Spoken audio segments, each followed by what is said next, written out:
नमस्कार, मेरा नाम आलोक है। आप लाइव देख रहे हैं। लोकसभा के चुनाव होने हैं, तारीखों का ऐलान हो चुका है और सबकी निगाहें हैं प्रधानमंत्री नरेंद्र मोदी पर। वहीं दूसरी ओर विपक्षी खेमा है, यानी कि इंडिया ब्लॉक है, उधर से भी खूब जोरदार ढंग से बैटिंग की जा रही है। हमारे साथ बिहार के वरिष्ठ पत्रकार रवि उपाध्याय जी हैं। आज हम बात करेंगे पूर्वी चंपारण सीट को लेकर, मोतिहारी को लेकर। देखिए, चंपारण की वो धरती जहां से महात्मा गांधी ने सत्याग्रह की शुरुआत की थी। अभी वहां के सांसद हैं राधा मोहन सिंह, जिन्हें बीजेपी में भीष्म पितामह भी किया जाता है। काफ़ी सीनियर लीडर हैं, केंद्र में मंत्री भी रहे हैं। आज हम उनके किए गए कामों को जानेंगे। क्या भीष्म पितामह कहे जाने वाले राधा मोहन सिंह ने सच में चंपारण के लिए कुछ किया है?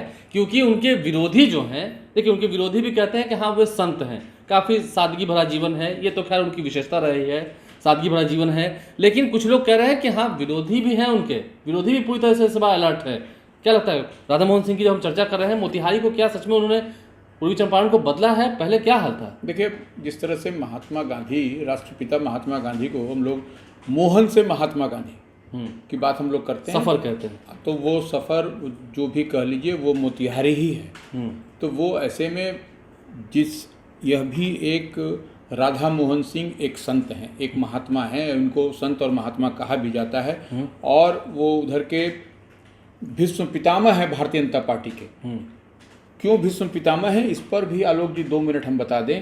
1981 में पहली बार वह लोकसभा का चुनाव जीते। 89 में से 1981 सॉरी 89 में 1989 में वह पहली बार लोकसभा जीते। उसके बाद से वह लगातार जीते गए और 7वीं बार जो है सो इस बार वो चुनावी कसरत कर रहे हैं, 7वीं बार। और इस बार तो मैंने हैट्रिक, एक तरह से बीच में एक बार उनको ये हुआ था, ड्रॉप हुआ था। उसके बाद से वह लगातार जीते हैं और इस बार हैट्रिक उनका होगा।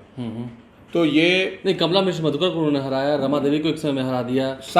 ऐसा 2009 में भी जब मोदी लहर नहीं था, तो 2009 में भी वो जीते, जो जानकारी है। वही हम कह रहे हैं कि वो लगातार 7वीं बार इस बार जो 7वीं बार जो है सो इस बार फिर वो चुनावी दंगल में है। और वो महात्मा है। और देखिए, वो नरेंद्र मोदी कैबिनेट में मिनिस्टर भी रहे। तो वो वाजपेयी जी के समय भी, अटल बिहारी वाजपेयी की जब सरकार थी उस समय भी वह जीत करके सांसद बने थे।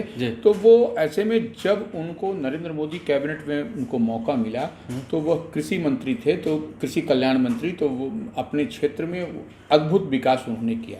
कृषि मंत्री तो उन्होंने काम किया है, कृषि मंत्री के हैसियत से उन्होंने काम किया। और वहाँ पर जो काम किया, तो वो जो काम उनका वो देश के स्तर पर जो है सो उनका काम बोलता है। अब मदर डेयरी जो कहीं दूसरे आप स्टेट में जाएंगे, कहीं जाएंगे तो अब या दिल्ली वल्ली में रहेंगे तो मदर डेयरी का प्लांट आपको दिखाई पड़ेगा। वो प्लांट वहाँ लगा हुआ है, सिर्फ मोतिहारी में, सिर्फ मोतिहारी में। तो वो मदर डेयरी जो छोटे छोटे जो दूध उत्पादक हैं, वो किसान हैं, वो जो संग्रह करके वहाँ से, तो यह एक बड़ा किसानों को फायदा होता है। बिल्कुल, किसान और किसानी के लिए जाने भी जाते हैं राधा मोहन सिंह। नहीं, आपने भी कहा ना कि राष्ट्रीय पलक पर उन्होंने पहचान दिलाई, तो वही हम बता रहे हैं। तो वो कृषि विज्ञान केंद्र, तो कृषि विज्ञान केंद्र किसके लिए? तो वह किसानों के लिए। सॉइल, मिट्टी का टेस्टिंग होता है, लैब है, वो सब कुछ, कौन सी मिट्टी में कौन सा फसल उगेगा, क्या होगा, कब क्या मिट्टी का मिजाज, गुणवत्ता सिखाना। हाँ, तो वो गुणवत्ता ही, वही मिट्टी का मिजाज का मतलब वही हुआ, मिट्टी में क्या चाहिए, कितना उर्वरक, क्या, और सब कुछ वहाँ पर वो उन्होंने कृषि विज्ञान केंद्र खोला। महात्मा गांधी सेंट्रल यूनिवर्सिटी भी है, जो जानकारी है। बिल्कुल, महात्मा गांधी सेंट्रल यूनिवर्सिटी जो है सो वहाँ पर एक बहुत बड़ा यूनिवर्सिटी खुला है वो, और वो केंद्रीय यूनिवर्सिटी है, वो राष्ट्रीय मैंने जो वहाँ पर है यूनिवर्सिटी है। तो यह एक बड़ी उपलब्धि मोतिहारी के लिए, यह सब राधा मोहन सिंह जो है सो किया है अपने लोकसभा क्षेत्र में। इसके अलावा माने रेलवे स्टेशन, ये वो रोड, सड़क और पुल पुलिया का तो बात ही छोड़ दी। रेलवे स्टेशन को भी उन्होंने फायदा दिया, मतलब उसका सौंदर्यीकरण कराया है, उनका निर्माण कराया है, सारा कुछ। देखिए, जो पहले का जमाना था उस पर अब आप जाके देखिए, मोतिहारी पूर्वी चंपारण में आपको गांव इंटीरियर पॉकेट्स में आपको दिखाई पड़ेगा कि क्या राधा मोहन सिंह ने किया है अपने कार्यकाल में। तो यह निश्चित रूप से यह उपलब्धि राधा मोहन सिंह की है अपने क्षेत्र में। और आम आवाम में वो गांधी, देखिए, एक तो मोहनदास करमचंद गांधी और एक दूसरे गांधी ये भी है, चंपारण के गांधी भी, राधा मोहन सिंह चंपारण के गांधी। लेकिन उनके विरोधी भी तो काफी स्वर में बोल रहे हैं कि हाँ भाई, राधा मोहन सिंह है, बहुत हो गया। लोग कहते हैं कि नहीं, उनका विरोध हो रहा है। देखिए, वो स्वाभाविक तौर पर लोकतंत्र में यह सबको अधिकार है, थोड़ी बहुत तो खुसफुसाहट होगी ही। वह कहाँ दिक्कत की बात है? वह नहीं होगा तो राम ही राज हो जाएगा। राम राज तो होगा नहीं। यह तो राम राज लाने की कवायद में राधा मोहन सिंह लंबे समय से लगे हुए हैं और कहीं कुछ हद तक उन्होंने एस्टैब्लिश किया है। नहीं तो आप समझिए कि 1998 में क्या हुआ था वहाँ पर गोविंदगंज के विधायक जो देवेंद्र दुबे की हत्या कर दी गई थी, यह बात है ना, चुनाव के समय में, चुनाव के समय में। तो वह मतलब भय का माहौल था पहले। वो पूर्वी चंपारण, वो मोतिहारी और आज का मोतिहारी, जमीन आसमान का अंतर है। वो देवेंद्र दुबे की हत्या दिन दहाड़े, गोविंदगंज के एमएलए, तो यह उस समय का बताता है। और अब का पूर्वी चंपारण मोतिहारी, अब देखिएगा दोनों में जमीन आसमान का अंदर स्पष्ट रूप से दिखाई पड़ेगा।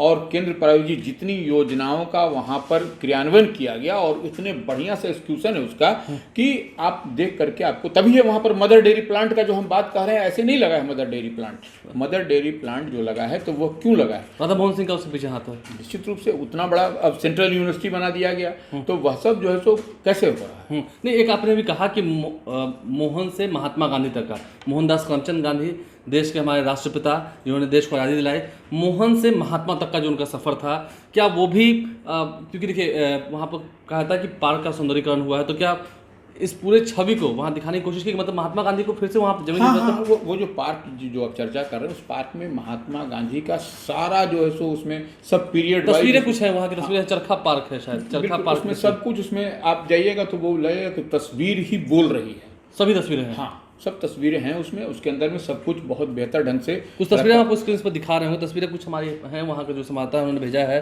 पिपरा कोठी में भी अगर हम बात करें तो पिपरा कोठी में, हाँ, उसे सेंट्रल हब बनाने की जो कवायद थी वो उन्होंने की है।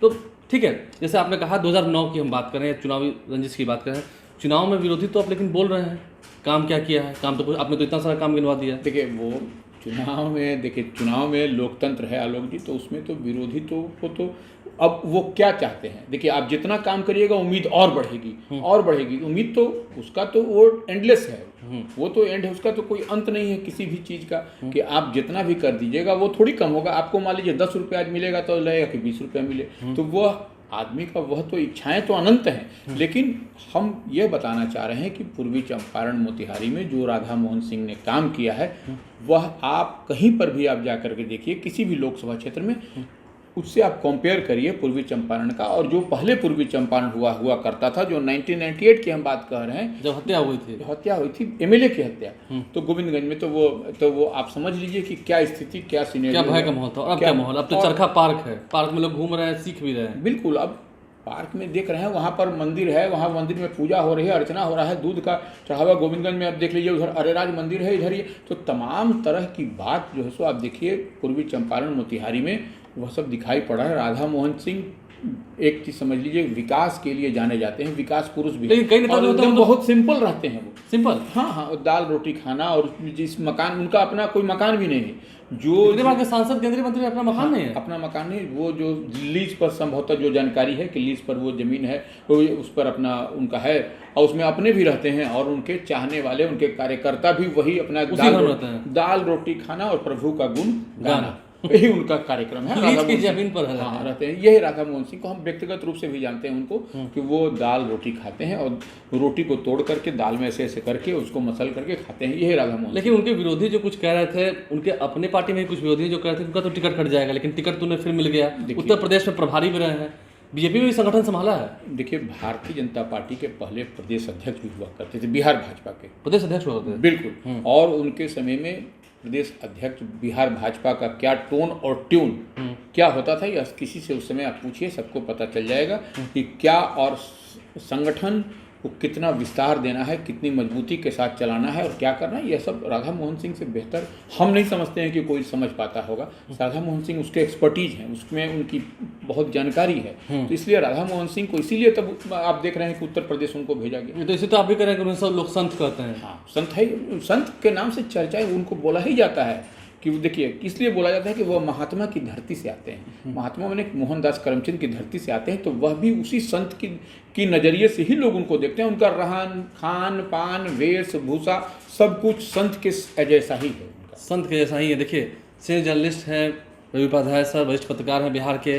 अनुभव है इनका, और इनका अनुभव जो बोल रहा है पूर्वी चंपारण के बारे में जब हमने जानना चाहा तो काफ़ी कुछ उन्होंने बताया। क्या पहले माहौल था, हत्या हो जाती थी चुनाव के समय में, और अब आने के बाद, राधा मोहन सिंह के आने के बाद क्या कुछ फर्क पड़ा है ये बताया है। विरोधी तो विरोध करेंगे, वो सीट तो वीआईपी पार्टी में चली गई है, बिल्कुल। अब तो वीआईपी वहाँ से उम्मीदवार उतारेगी, देखना वो किसे उम्मीदवार उतारती है। चुनाव कड़ा होगा, चुनाव में लड़ाई भी कड़ी होगी, ये बात भी तय है क्या? क्योंकि महागठबंधन तो करिए कि रिजल्ट चौंकाने वाले होंगे, तेजस्वी यादव कह रहे हैं। नहीं, देखिए, तेजस्वी यादव प्रतिपक्ष के नेता है तो दावा तो करेंगे ही। ऐसा कौन दल होगा, पक्ष विपक्ष सब तो दावा करेगा। पक्ष का भी काम है दावा करना, विपक्ष का भी काम है दावा करना, और चुनाव के समय तो यह माहौल बनता ही है। यह लोकतंत्र है, यही तो लोकतंत्र की खूबसूरती भी है कि दावा होगा, प्रति दावा होगा। यह तो चलेगा, ये तो चलता रहेगा। क्या कुछ जानकारी मिली आपको उस वीडियो से? जो मोतिहारी के लोग होंगे, पूर्वी चंपारण के लोग होंगे, वो समझ रहे होंगे विरोध तो है, लेकिन विरोधी भी जब राधा मोहन सिंह को संत के रूप में कहते हैं, संत हैं वो, सिंपल लाइफस्टाइल है, काफ़ी सादा जीवन, उच्च विचार वाली उनकी जो भावना है, उनकी नीति है जीवन की, वो उन्हें सबसे थोड़ा अलग बनाती है। इतने बार सांसद रहे, केंद्रीय मंत्री रहे, बिहार बीजेपी के अध्यक्ष रहे, तब भी इस बार चुनावी समर में है। देखना है ये लड़ाई कितनी कड़ी होती है। हमारे चैनल को सब्सक्राइब कर लें, साथ साथ फेसबुक पेज भी लाइक करें। धन्यवाद।